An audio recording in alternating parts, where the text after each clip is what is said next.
ጌታን መቀበል ከሰቆቃ የሌለበት ችግር የሌለበት ህይወት ነው። እንዲሁ ዝም ብለህ ሰፈህ ነው የምትኖረው። እየዘመርክ ነው የምትኖረው። ድልድል እየሸተተህ ብቻ ነው የምትኖረው።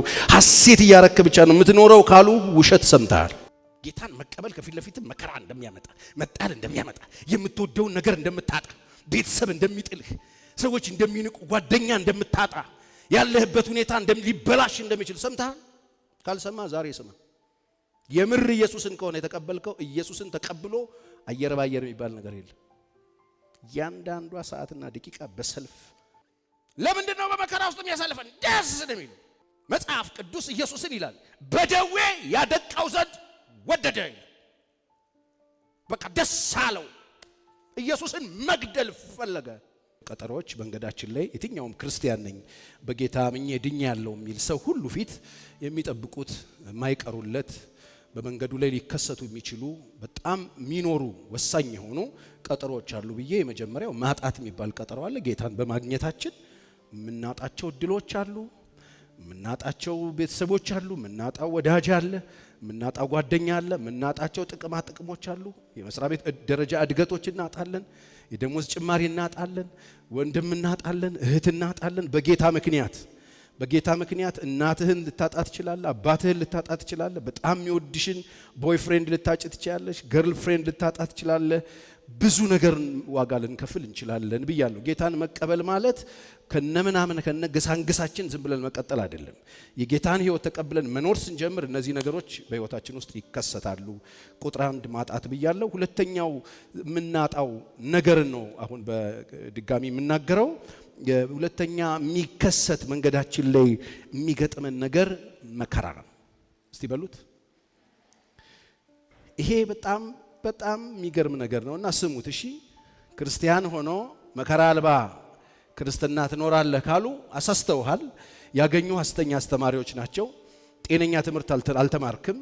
ክርስቲያናዊ አስተምሮም አይደለም። ጌታን ተቀብለህ መንገድ ስትጀምር መከራ አልባ ኑሮ ነው የምትኖረው። ችግር የሚባል አይገጥምህም። እንደው አየር ባየር ነው ሁሉ ነገር። የአበባ ምንጣፍ ነው የሚዘጋጅልህ። መከራ ለአንዴና ለዘላለም ይቀበራል። ሰይጣን ተሞቶ ይቀበርልሃል ተብለ ከሆነ በጣም አደገኛ ስህተት ትምህርት አግኝቷልና ቆም ማለት አለብህ። መከራ የክርስቲያኖች አንዱ መንገድ ላይ የሚጠብቃችሁ ጉዳይ እንደሆነ ልታውቁት ያስፈልጋል። ለምን? የምንማረው መጽሐፍ ቅዱስ ስለሆነ፣ የምናምነው መጽሐፍ ቅዱስ ስለሆነ፣ የእግዚአብሔር ቃል ደግሞ እዚህ ውስጥ ያሉት ሁሉም ማለት በሚቻል ሁኔታ ሁሉም ክርስቲያኖች፣ ሁሉም የእግዚአብሔር ሰዎች፣ ሁሉም እውነተኛ ክርስቲያኖች በዚህ ውስጥ አልፈዋል። ከመከራ ጋር ተጋፍጠው መከራን ድል ነስተው ነው ያለፉት እንጂ መከራ አልባ ኑሮ ኖሩ የሚል የለም። ስለዚህ ክርስትናችሁን መስቀል አልባ የሚያደርጉ ትምህርቶች አሉ ከተማ ላይ፣ ዓለም ላይ፣ ሚዲያዎች ላይ በጣም በስፋት ነው ያሉትና እነዚህ አይነት ትምህርት ተምራችሁ መከራ አልባ ኑሮ ለመኖር መሬት ላይ እያሰባችሁ ያላችሁ ሰዎች ካላችሁ ቆም እንድትሉ እንድታስቡት።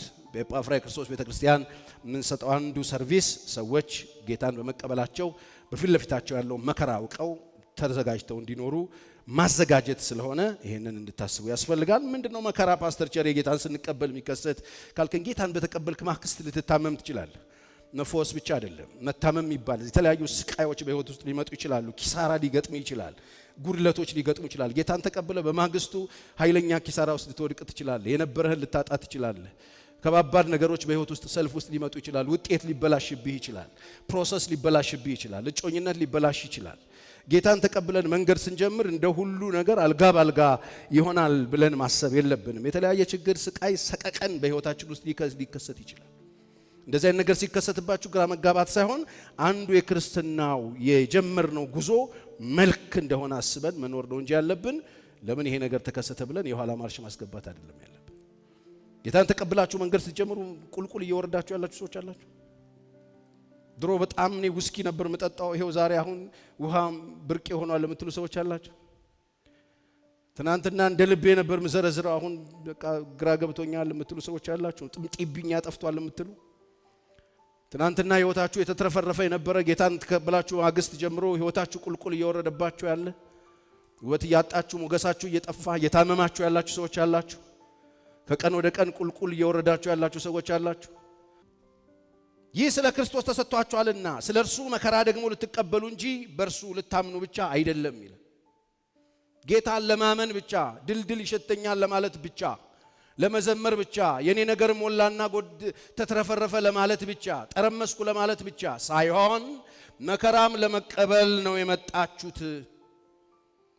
ለድል ብቻ አይደለም መከራም ልትቀበሉ እንጂ በእርሱ ልታምኑ ብቻ አይደለም። በጌታ ማመን አብሮ ያለበት ነገር አለ። በእኔ ያያችሁት አሁንም በእኔ እንዳለ የምትሰሙት ያው መጋደል ደርሶባችኋልና። ስለዚህ አታካብዱ። የደረሰባችሁ ነገር እናንተ የፊልጵስዩስ ክርስቲያኖች አሁን መጣብን በሕይወታችን ላይ ተከሰተ የምትሉት ችግር ብርቅ አይደለም። ጌታን ስትቀበሉ አብራችሁ ይሄንንም ትወስዳላችሁ። ጌታን መቀበል አብሮ የሚሰጠው መከራ አለ። በሕይወታችሁ ውስጥ የሚያመጣው መከራ እንዳለ ወቁ። ይሄንንም አብራችሁ ልትቀበሉ ነው የተጠራችሁት ይላችኋል። አሁንም እንደገና አንደኛ ተሰሎንቄ ምዕራፍ 3 ቁጥር 2 እስከ 5 ስለ እምነታችሁ እንዲያጸናችሁና እንዲመክራችሁ ወንድማችንን እንዲያጽናናችሁና እንዲመክራችሁ ወንድማችንን የእግዚአብሔርን አገልጋይ ከኛ ጋርም አብሮ በክርስቶስ ወንጌል የሚሰራውን ጢሞቴዎስን ላክ ነው። ጢሞቴዎስን የላክንበት ምክንያት እንዲያጽናናችሁ ነው። እናንተን እንዲያበረታታችሁ ነው። እናንተ ጋር የላክነው እንዲያጽናናችሁና እንዲመክራችሁ። የሚጽናና ምን ያረገ ሰው? ያዘነ ሰው ሊያጽናናን የላክነው። ስለዚህ ክርስትናው ማጽናናት ያስፈልገዋል። እንዲያጽናናችሁ እንዲመክራችሁ ያላችሁበት ሁኔታ የጊዜ እንደሆነ እንደሚያልፍ ይሄም መከራ እንደምትሻገሩ ሐዘን ውስጥ እንዳትቆዩ በሐዘን ልባችሁ እንዳይሰበር እናንተን ለማጽናናት ነው የላክነው ይላል ጳውሎስ። በዚህ መከራ ይላል ማንም እንዳይናወጥ ይላል። አንድ መከራ አለ አሁን የደረሳችሁባቸው ስደት አለ፣ መንገላታት አለ፣ መጣል አለ፣ መገፋት አለ። ማንም እንዳይናወጥ መከራ እንዳያናውጥ ክርስቲያንን መከራ እንዲያናውጠው አይጠበቅም። መከራ አለ ማንም እንዳይናወጥ። ለዚህ እንደተመረጥን ራሳችሁ ታውቃላችሁ ነው። የተመረጥነው ራሱ ለዚህ ነው። በመከራ ውስጥ እንድንጸና፣ በመከራ ውስጥ እንድንቆም፣ በመከራ ውስጥ እንድንበረታ። ክርስቲያን ማለት ይሄ ነው። ክርስቲያን ማለት መከራ አልባ ኑሮ የሚኖር ማለት ሳይሆን በመከራ ውስጥ መጽናት የሚችል ማለት ነው። ማንም እንዳይናወጥ ለዚህ እንደተመረጥን ራሳችሁ ታውቃላችሁ። በእውነት ከናንተ ጋር ሳለን መከራ እንቀበል ዘንድ እንዳለን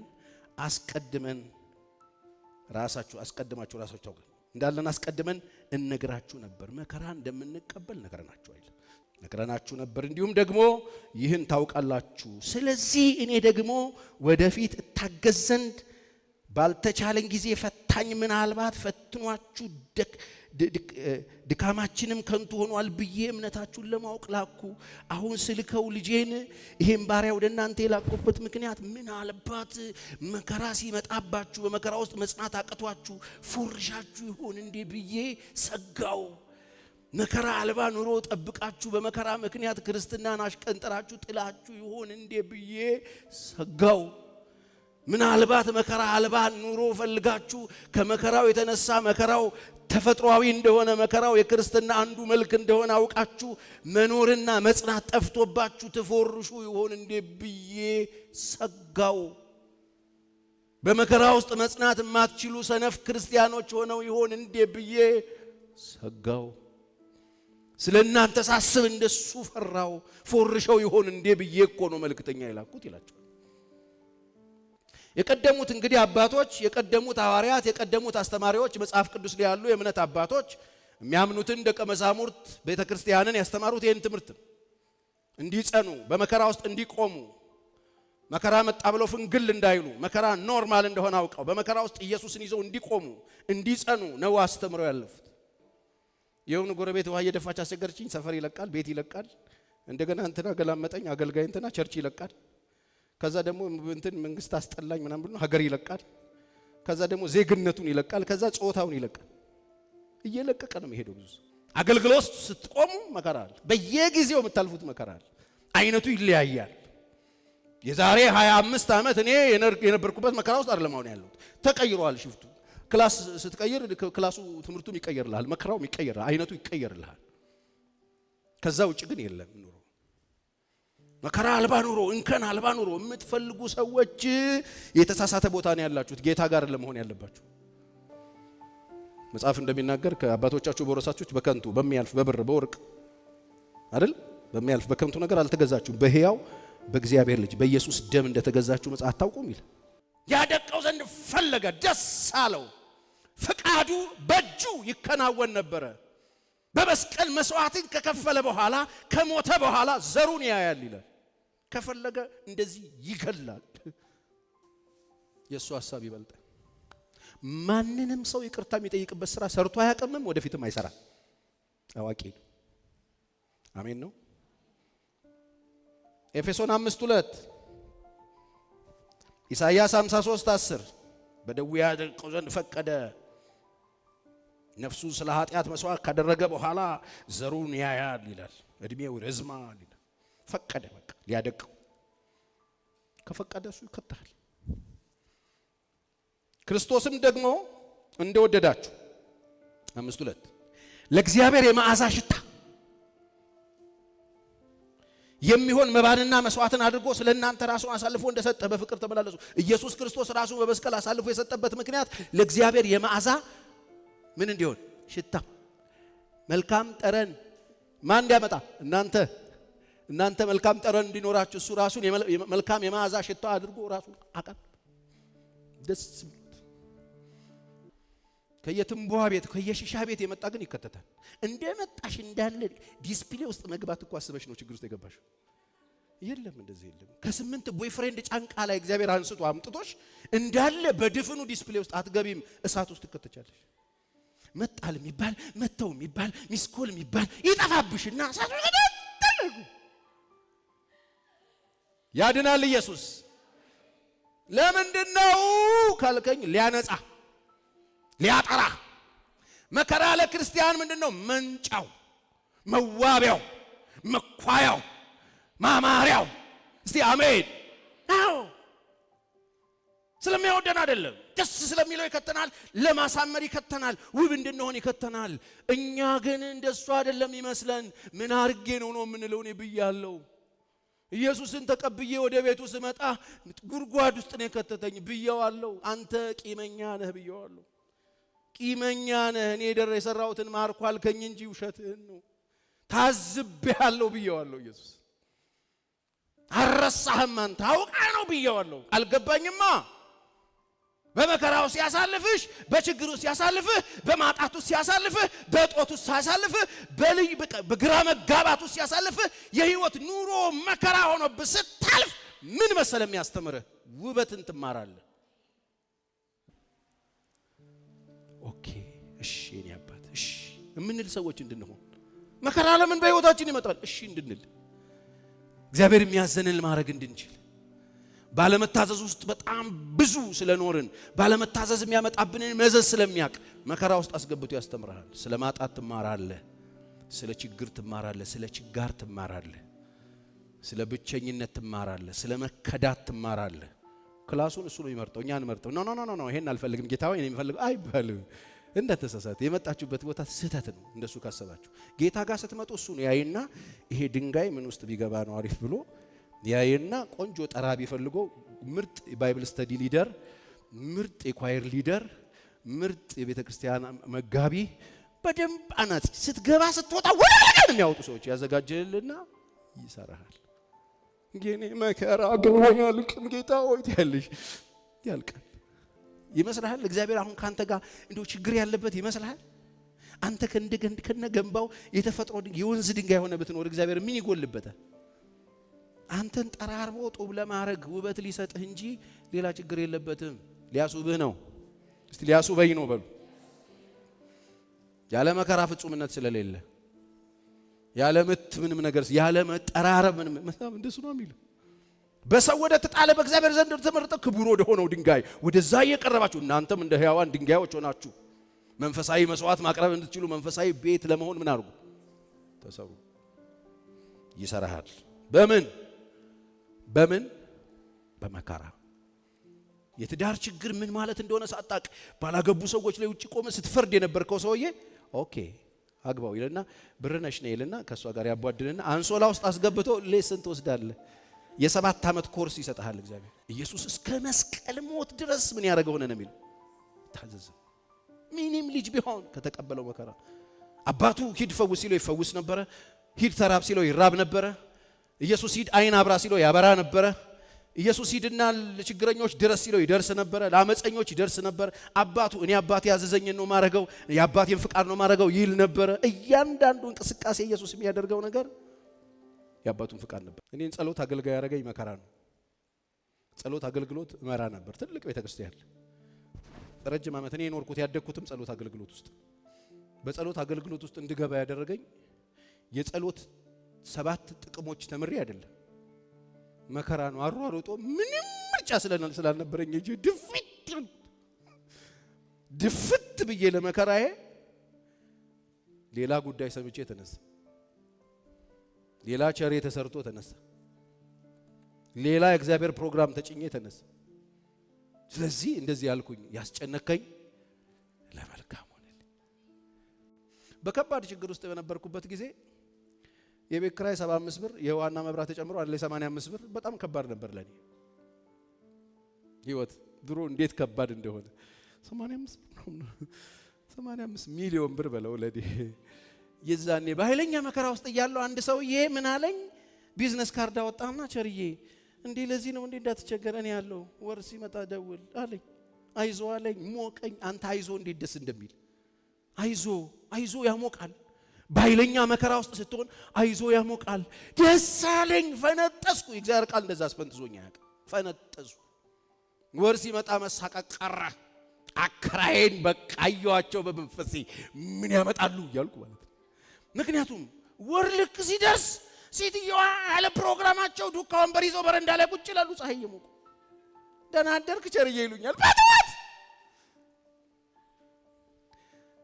እኔ ለራሴ እየቆጠርኩ 23 ቀን ቀረው 22 ቀን ቀረው እያልኩ የቤት ኪራይ ደርሶ ማለት ነው 20 ቀን ቀረው 20 ቀን ሰው ይፈራል 20 ቀን መኖር ከፊት ለፊት እያለ እኔ እየተሳቀቅኩ ነው 20 ቀን ቀረው እያልኩ አውጣው ደወልኩኝ ጠራ እግዚአብሔር ይመስገን ይጠራል እኮ ደግሞ እስኪ ይጠራል ዝልኩ ጠራ ግን የተነሳውና የሰማሁት ድምጽ የወንድ አይደለም የሴት ሃሎ አቤት አቶ ከሌን ነበር የለም ወጣ ብለዋል ስንት ሰዓት ይመለሳሉ 20 ሳንቲሜን እያሰብኩ አይመለሱም እንዴት ከሀገር ነው የወጡት እንዴት ለምን እንዴ የኔ ወንድም መልእክት አለ ለስራ ጉዳይ ወደ ሳውዝ አፍሪካ ሄደዋል እንዴ እኔ ምን አገባት እሷ መዝደባ ማረኝ ድሮም እናንተ እኮ ሰዎች ትባል እዛው ቆሜ በመብረቅ እንደተመታ ሰው በላብ ሰጥሜ ስልኬን እንደያዝኩት አንድ ቃል እንደ ጦር ተወርውሮ ነው ውስጥ ገባ ምን የሚል ቃል መሰላችሁ በመከራ ቀን ጥራኝ አድንሃለሁ አንተም ታከብረኛለህ የሚል ቃል መዝሙር 50 ላይ ተወርውሮ ገባ ስልኩን ዘጋው ስብር ድፍት ብዬ በመከራ ቀን ሃሎ የት ነው ያለው እኔ እንደዚህ አበሳ ውስጥ ገብቼልሃለሁ እንደዚህ ብለን ብዬ አልቅሼ ጨርሼ ጥቂት እንደተቆየው አንድ ሰውዬ ቦት ያረጉ ሰውዬ መጡ ቸርዬ የት ነህ ቸርዬ ግረ መንገድ እኮ ሳልፍ ብዬችን ነገርን ካስቲ ብለን ብሎ ቦት ቀባኝ ከዛ በኋላ አደገኛ ነገር ሲከበኝ ሃሎ እላለሁ ይነሳል ስልኩ በሴክሬታሪ ያነሳ ምራሱ ነው የሚያነሳ መጽሐፍ ቅዱስ እንደሱ ነው የሚለው ወደኔ እኔም ሰማሃለሁ አንተም ማታውቀውን አዲስና ኃይለኛ ነገር አሳያለሁ ኢየሱስ ያድናል መከራ አለው ጥራው ወደሱ ያቀርባል እሱን እንድንፈልገው ያደርጋል ዛሬ ምስኪን ነው ብዙ ሰው ይፈልጋል ሰው ጥሩ ነው በሰው ይጠቀማል ምንም ጥያቄ የለም ግን መጀመሪያ ቀድሞ ይመጣላችሁ ምንድነው ሃሎ የት ነህ መጨናነቅ የለ ስልክ አይነሳም የለም ኔትወርክ የለም ክፍለ ሀገር ሄደዋል አይባል ወይ ኢየሱስ ስም ብሩክ ይሁን እንደ እግዚአብሔር ያለ ማንም የለም እሱ ወደሱ ያቀርባል ምን መከራ ጳውሎስ ወደ እግዚአብሔር የቀረበ ሰው ነው በብርሃን ከእግዚአብሔር ጋር የተገናኘ ሰው ነው ደማስቆ መንገድ ላይ መጥቶ ተገናኝቶታል ብርሃን አግኝቶታል ጌታን ተቀብሎታል ኢየሱስን በቃ ወደ ልቡ አስገብቶታል አንተ ስሜን የምትሸከም ነህ ተብሏል ስሙን ተሸክሞ ሲሄድ የነበረውን ክብር የነበረውን ዝና የነበረውን ትምክት በሙሉ ሰበሰበና ቆሻሻ ይሁንልኝ አለ ከኢየሱስ ጋር ሲወዳደር ታዲያ ምንድነው ወደፊት የምታስበው ሲባል ቢሆንልኝ አለ ዋው ቢሆንልኝ እርሱንና የትንሳኤውን ኃይል እንዳውቅ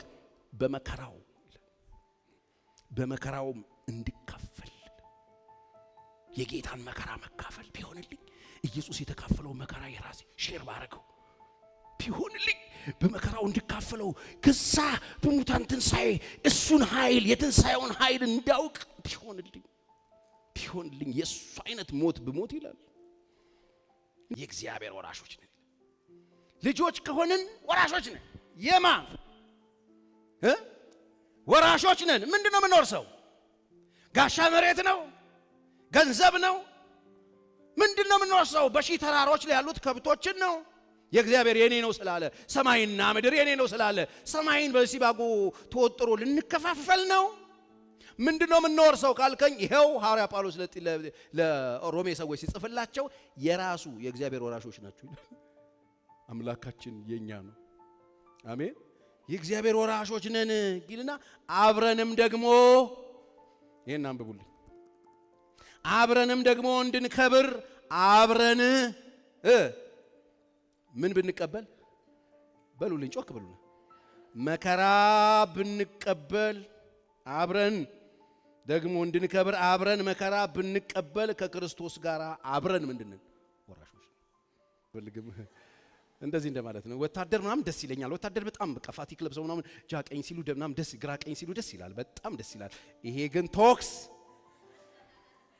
ጦርነት፣ ሚሳኤል፣ ጥይት፣ ታንክ እንደዚህ እንደማለት ነው። ክርስቲያን ሆናለሁ ብለ ይሄንን አልፈልግም ካልክ በጣም ኮሚክ ነህ፣ አልገባህም ማለት ነው። ሲቪል ሶሳይቲ አይደለም ቤተክርስቲያን የሚሰበሰበው፣ ሚሊቴሪ ነው። መንፈሳዊ ወታደር፣ የክርስቶስ ወታደሮች፣ ወጥተው የሚያድሩ ለክርስቶስ የሚለዩ መስዋዕት የሚሆኑ ማለት ነው። ችግር አልባ ኑሮ መከራ መቀበል ጌታን ወደዋለሁ በቃ ከጌታ ጋር ጌታን ከተቀበልን አብረን ምን ማድረግ አለብን ይላል። መከራ አብረን ይላል። አብረንም ደግሞ እንድንከብር ኢየሱስ ጌታ ነው ምናምን ሳይሆን አብረን መከራ ብንቀበል ኢየሱስ ላይ የሚደርሰው በሙሉ እኔ ላይ ይደርሳል ብለ መቀበል አለ። ኃጢአተኛ ሰው ማየት አይፈልጉም። ኢየሱስ ደግሞ ከኃጢአተኛ ጋር ቁጭ ብሎ ይበላል። ተመት ያረጉት ለምጻም ይነካል። እነሱ ከከተማ ውጭ የሚጥሉት ከኢየሱስ ጋር መናቅ ትፈልጋላችሁ? መጣል ትፈልጋላችሁ? የኃጢአተኛ ወዳጅ ሆናችሁ ኢየሱስ ለምንድን ነው የማይወደደው ካልከኝ በቃ የእግዚአብሔርን ቃል ይዞ የቆመ ጀግና ጌታ ስለ አይወዱት። ዓለም ጠላችሁ። በተለይ ሃይማኖተኞች አይወዱት፣ ፈሪሳውያን አይወዱት። የሰቀሉት እኮ ኃጢአተኞች አይደሉ። ኢየሱስን ይሰቀል እኮ ያለ ኃጢአተኛ አይደለም፣ ሃይማኖተኛ ሰዎች ናቸው። ኃጢአተኞቹማ፣ ሴተኛ ዳሪዎቹማ፣ ወንበዴዎቹማ፣ ነፍሰ ገዳይ የሚባሉትማ፣ ከዓለም ያገለለቻቸውማ ኢየሱስ ሞቶ ሽቶ ይዘውለት ለቃብሩ ለሬሳው ሽቶ ይዘው ሄዱ ጀግኖች ናቸው። ዓለም የምትጠላቸው የሚንቋቸው ሰዎች ኢየሱስን ሞቶ ይወዱታል። ኖሮ አይደለም፣ እንጀራ ያባዛ አይደለም፣ ሞቶ ጌታቸው ሞቶ ለሊት ተነስተው ሽቷቸውን ይዘው በማለዳ ኃጢአተኞቹ ዓለም ያገለለቻቸው እነዛ ነውረኛ የሚባሉት እነሱ በማለዳ ኢየሱስን ፍለጋ ምን ፈለጋችሁ? ጌታዬ። የቱ ጌታ? ይሄ የሞተ አዎ የኔ ጌታ ነው። ሞቷል፣ ጌታዬ ነው። ወስደውታል ጌታዬን። እባክህ አንተ ሰውዬ ወስደው ከሆነ ጌታዬን መልስልኝ፣ ስጠኝ ለኔ ትለዋለች። ለሬሳው ሽቶ ይዘውለት ወዳጄ፣ ዛሬም ወዳጄ ነህ፣ ሞተህ ወዳጄ ነህ፣ ሞተህ ጌታዬ ነህ ይሉታል።